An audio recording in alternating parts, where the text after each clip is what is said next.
Hey, I'm Matt Walst. I'm Adam Gontier. We are 3 Days Grace, and we're hanging out with EARMILK, talking about the new record, Alienation.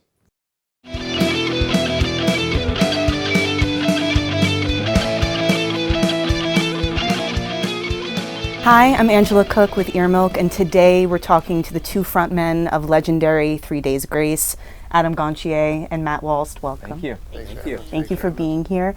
How does it feel now that Adam's returned to 3 Days Grace to be releasing music again? Oh, it's awesome. Yeah, it's been a lot of fun. It's been really easy to write the record and to see the crowds going crazy every show. And we just did across Canada. And it was nuts. Yeah, no, it's been great. Shows have been amazing. Fans are stoked. We're really excited, So yeah, we're in a good spot. Having listened to the album, it really does feel and sound like a group of friends finding their way back to one another to speak on pretty heavy topics, from managing impulses to addiction to feeling isolated. With the album titled Alienation, where did the name come from?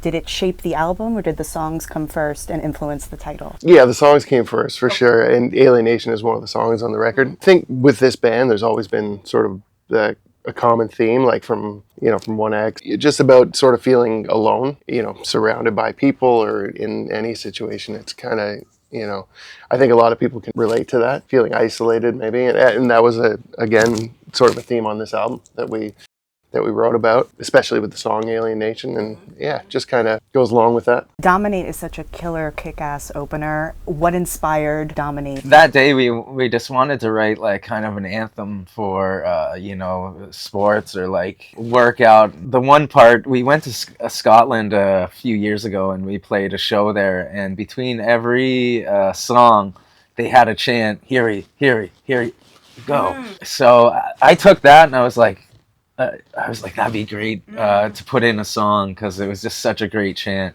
Then I had my chance. I was like, oh, let's try this, and everybody liked it, so it made the cut. It's really powerful. It really kind of revs you up. A lot of the tracks are really emotionally charged. Were there any tracks in particular that were maybe more intense for you guys to write or record? Yeah, I think they all have, the song In Waves on the album is, that song specifically is kind of about the loss of somebody important in your life, and how it's really tough to let them go, and you tend to hear their voice in certain situations, or, get signs from that person, that kind of thing. So that one to me has a pretty, I'm pretty close to that one. Most of the songs we've always kind of written that way, where it's pretty personal. We try to dig really deep when it comes to lyrics, Yeah, for, I think the song Death Wish, it kind of reminds me of when I was a bit younger and just was like going a little crazy and not really caring about what was going to happen the next day, just like living in the moment.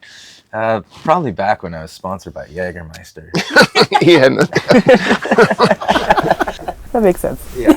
Having worked with producers like Zach Cervini, Howard Benson, and Dan Lancaster, how did they shape the sound or approach of the project? And were there any studio moments that maybe pushed you creatively or surprised you in the studio? Yeah, I think there was a lot. Like, bringing in Dan Lancaster was kind of different for this band, just because his vibe is maybe a bit more poppy, sort of outside of the norm from what we normally write. So he brought a lot of different elements and things that we probably normally wouldn't have thought of. And then we worked with Howard on vocals.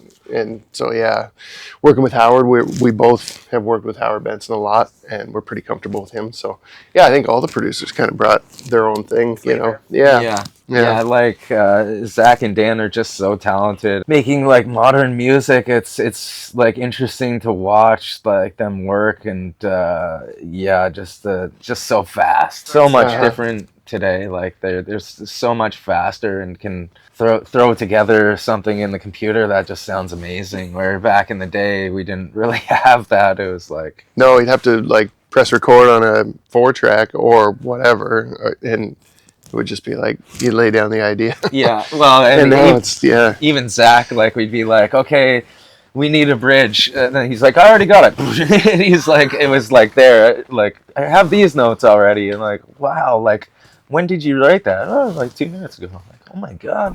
So they were surprised, I think, a little. Oh yeah. Super talented. Looking back, how does Alienation connect to your earlier work? And does it feel like a continuation, a break, or something else entirely? I feel like it's a good mix between the songs that I sang on and the songs that Adam sang on. It's kind of like meshed together. It's new, it's modern, but it also goes back to those records and adds elements of those records and elements of the newer records too. Mm-hmm. Is there something you wanted to maybe do differently on this record than other work? I don't think we really thought about anything we wanted to do different. We just wanted to make sure that we, kind of like Matt said, like grabbed just had some of the feel from the early stuff that I was on it and the newer stuff, But almost modernize it. Yeah, just kind of get the right mix. What vocal warm-ups or unusual tricks do you guys swear by, whether to like prepare for recording or performing? I know jokingly, Matt, you said that the beginning of May Day, you kind of channeled a Marge Simpson and the devil to kind of get there. Yeah, anything you could kind of throw at us? This guy doesn't do much or vocal warm up. He'll sing a little bit before the shows or Matt's a little better with the warm. Like I should warm up more, but I don't warm up that often. I mean, sometimes I'll just play a song here and there, like a couple of acoustic songs, and that's before a show. But for the studio, I didn't really do much. I mean, Matt warms up. He does it right. He does it properly. I have a vocal coach that I've worked with for years, and just a bunch of different weird sounds that warm up your voice. I can tell you when we were working on the very first album back in 2001, I guess it was, we were recording the demos at EMI Canada, and so if I was having a problem with my voice when we were trying to track the demo, our producer at the time, Gavin, would tell me to go downstairs, have a cigarette and a Jamaican beef patty and an Orangina. Because that's what I did it once, brought them all back and drank, ate, smoked, and then laid down a great track. So that became kind of a habit for me, just to, like, I didn't go down before every take or anything, but no, it was just one of those things. Like if I was struggling in the studio, I'd just go down and beef patty, cigarette, and an Orangina, and that would do the trick.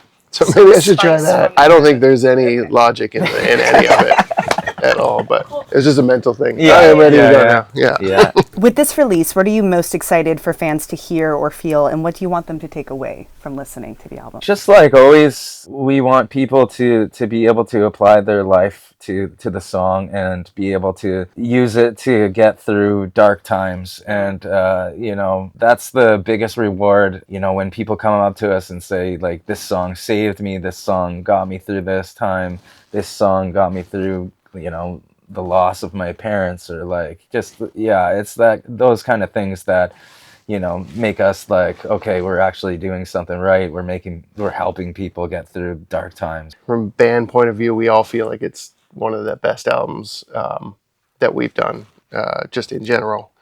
And I think it's because of everything, like the last 10 years or whatever, coming together. There was a lot of stuff to write about, a lot of things we wanted to sort of accomplish, and I think we did. So we're all just really, really stoked about it. The fact that we were both singing on this album was something that, how are we going to do it? How are we going to approach this? Who's going to sing what? All that stuff. And that, bringing in Howard Benson to help us with that was big. So we wanted to make sure that we accomplished that. Like, we're both singing on every song on the album, and we wanted to make sure we did that properly. And the vibe, we wanted to make sure it had, like we said, some of the early elements as well as new stuff. So, yeah, and I think we're all feeling pretty good